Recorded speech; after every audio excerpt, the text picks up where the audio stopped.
Welcome everyone to this week's edition of Ringside Insanity. I am Jeff Meacham along with a somewhat reluctant Jade Hogan because of the movie that we chose this week, or that was chosen for us this week. But, you know, we plowed through it yesterday and watched the movie, and this is Jade's first time seeing this in a long time. I don't have the DVD cover because it's in my DVD cases, but we chose, or was chosen by us, for us, I can't talk, Rocky III, starring Sylvester Stallone, of course, co-starring Mr. T as the villainous, dastardly Clubber Lang, and featuring a brief, somewhat brief, cameo from the man who portrayed Thunderlips, the Ultimate Male. Of course, we're referring to the immortal Hulk Hogan. About 5 minutes of it. Yeah, more than 5 minutes. He was in there for a good long scene. It was actually a pretty good scene, I thought. But Jay took notes. I'm going to go ahead and kind of run through it real quick for those of you that have never seen the Rocky series before. Rocky, of course, is the story of this, little pug fighter from Philadelphia, Pennsylvania, who is chosen by the world champion Apollo Creed to have a title defense when his challenger of original choice goes down with an injury. That's in Rocky 1. Rocky gets the title shot, loses by decision. Rocky 2, he gets the rematch, wins the championship, dedicates it to his wife and now his son. And Rocky 3 starts basically with a contrast in styles, a tale of two cities, if you will, because on one side you have Rocky now living the glamorous life as the world heavyweight champion, buying all these nice things, doing the commercials, living the lavish life for him and his wife, and you would think his brother-in-law Paulie, but we don't see that. We see Paulie very much feeling rejected, and Adrian's brother feeling very rejected and feeling shunned by his brother-in-law. The other side, you see Clubber Lang, played by Mr. T, just plowing through competition and destroying everything in sight and demanding a shot at Balboa's championship. And it comes to a crossroads in a epic, or supposed to be an epic championship fight with Apollo Creed at ringside, ironically enough. And prior to the fights, we had there's a whole other story involving Thunderlips and the fact that during the boxer versus wrestler match, Mickey, Rocky's manager, played by Burgess Meredith, starts having heart problems. And they come to fruition in the fight with Clubber. Prior to the fight with Clubber, Mickey is knocked down. He suffers a heart attack, and it is fatal. And during the fight with Clubber, Rocky loses this fight in, I believe, 3 rounds, maybe 2 rounds, and is just decimated by Clubber, and Mickey passes away when Rocky returns to the locker room. Apollo returns to have him regain his Eye of the Tiger, which is, of course, the theme song for the movie, and what led to Hulk Hogan using that song for his theme song in AWA, later the WWF. Rocky regains his Eye of the Tiger, goes, re-challenges Clubber, regains his championship, and that's how we end up.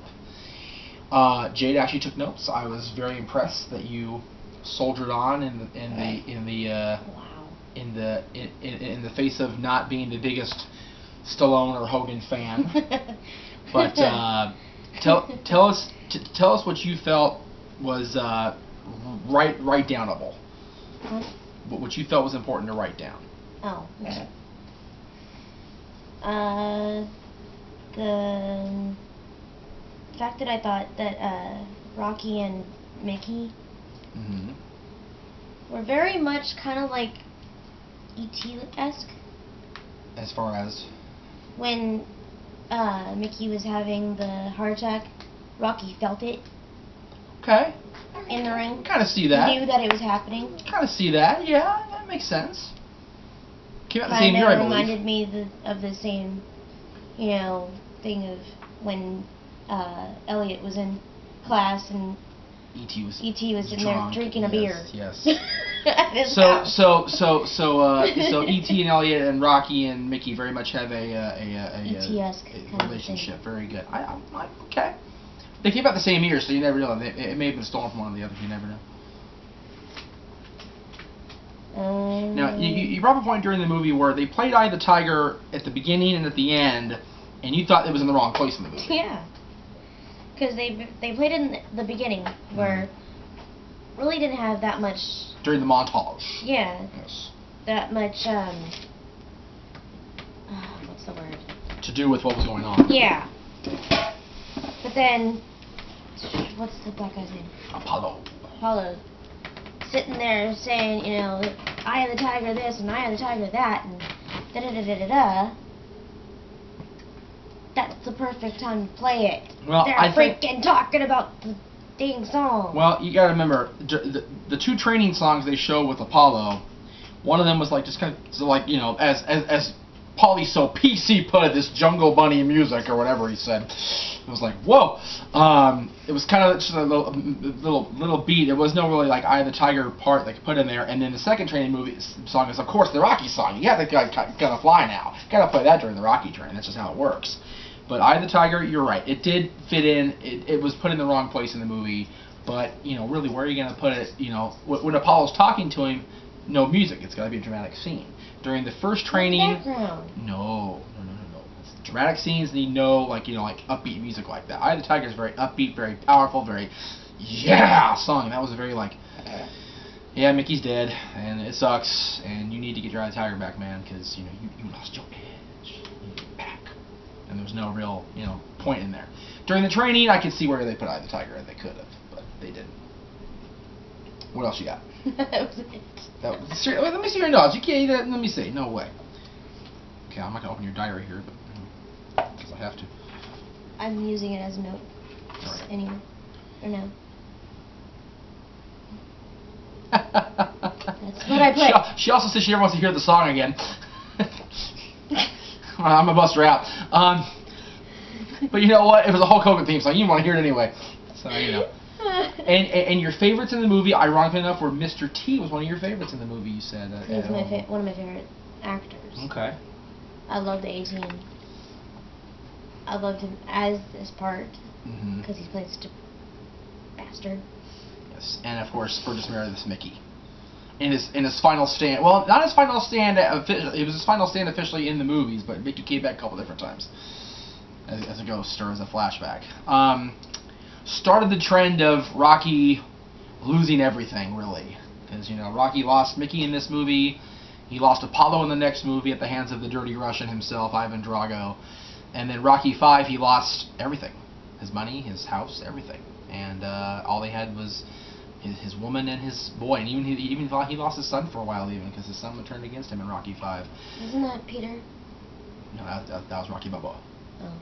Rocky V, Sage Stallone plays Stallone's son, actually, as a matter of fact. But, you know, he aged a lot between, you know, minor adolescent and Rocky IV when they went up for Christmas. When they came back for New Year's, he was all of a sudden this, you know, headstrong teenager going to junior high school that was getting beat up. Go figure that. It's like a soap opera. They age rapidly. Because he watches those. That's right. He does. We'll bust him out. I am a proud viewer of The Young and the Restless weekdays on CBS. You can catch your recaps at CBS.com. And I bet it's a competition over there, Mr. Sherman. Anyway, and you know what? Hey, Michelle Stafford's a Kings fan. She plays on that show. She's a Kings fan, so that show's all right by me. Damn it, I'm off topic. Yeah, let's get back on it. So, with all of your preconceived notions of the movie, if you will, what would you rate this out of 5? My boss is looking at me like, don't you hey, dare. Don't worry about a boss. Don't worry about me. This is asking your opinion. Give your opinion to the masses. Probably like 5. 5 out of 5? Wow. No, 5 out of 10. Oh, geez. So like a 2.5 out of 5. Yeah. Not the best of the Rocky series. I thought 1 and 2 were better, but Rocky 3 is still very good. Plus, it's got Hulk in it, so you know that works. I'm not a big boxing fan. I know you're not. I'm not a big boxing guy either. I never really have been. I think I've seen one. No, actually, I haven't seen any real boxing fights in my life. I think it might have to do with the fact that for some reason, when I was in school, every time a fight would break out, it'd break out right behind my head, and I'd end up getting punched somehow. Must be it. I think that's in the back of my mind when I watch something about boxing. That I'm just going to get hurt again. Yes. Could be. Now. You keep tickling me with your hair. It itches. Because you just shaved yours, that's why. Ow! Freshly shaved legs tend to be sensitive. Even I know that. I never shaved my legs in my life. I know my beard's sensitive when I shave it, which is going to be never because the Kings are still winning.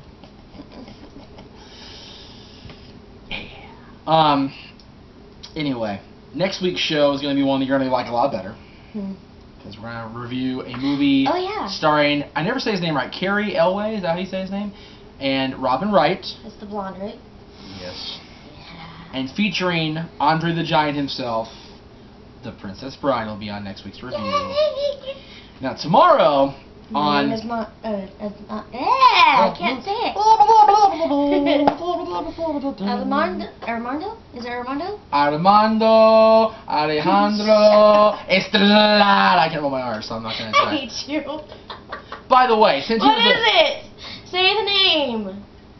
Oh, my name is Nico Montoya. Thank you, You Nico killed my Montoya. father, prepare to die. I couldn't think of the name. Hello, my name is Nico Montoya. You killed my father, prepare to die. Yeah. I was trying to say I'll that give you one. anything you want. I want my father back, you son of a bitch. Great scene. Great fucking scene. I hit my knee. But before we get to next week's RSI, tomorrow's Dad's on Wrestling. I'm gonna throw this out there now, because this is gonna be. There will be talk about this, I'm sure, on the YouTube board and by y'all. WWE.com released another one of their little lists, and it wasn't as lengthy as the other ones. It's only 20. Sorry, they decided to pick the 20 top entrance themes of all time. And we talked about this, and I'm sure Jay will bring up the fact that we talked about this anyway, so let's go ahead and talk about it right now really quick. What? You and all your hatred of Hulkamania even disagreed at Real American's placement. Oh, yeah, that list. Or I can say where it was, we'll leave that for tomorrow, but even you disagreed with Real American's placement on this list. Oh my god. Total bullcrap, right? Yes. A lot of them, I was like, are you freaking kidding me? Seriously. If we had enough for a 3-man shot, we'd do it, but you know what? Jay just doesn't really care about the songs that much. Just, you know. 3 big people in the same shot ain't happening. No. Yeah. It was bad enough trying to get Jay and Mikey and Bruce the same shot while I was trying to direct, and 2 of them are skinny. Not to mention, if you put me in this show, I'd probably rip it to shreds. Well... Because that list was bull crap. Well, I think that Jay and I are going to be a lot fairer than we were on our last rip apart of WWE.com's list. And by the way, they also released a 50 greatest WCW superstars list, and Jay and I were like prepared to just rip that one a new one. It wasn't that bad. Sting was number 1, where he should be. Flair was number 2. Hogan was 3. It's like that kind of makes sense. That's the way it worked, you know. So, but for now, RSI is back with Princess Bride next week. Dad's returns tomorrow with the song list tear apart. Staff will be on, and then we start all over again Monday after the bonus shows. Yes, you get more bonus shows this weekend with Jade and JJ and me and Mikey talking about our top 10 or whatever you want. Jade has passed out on my shoulder. She's slowly pushing me off the chair. So until next week, we will see you. Goodbye.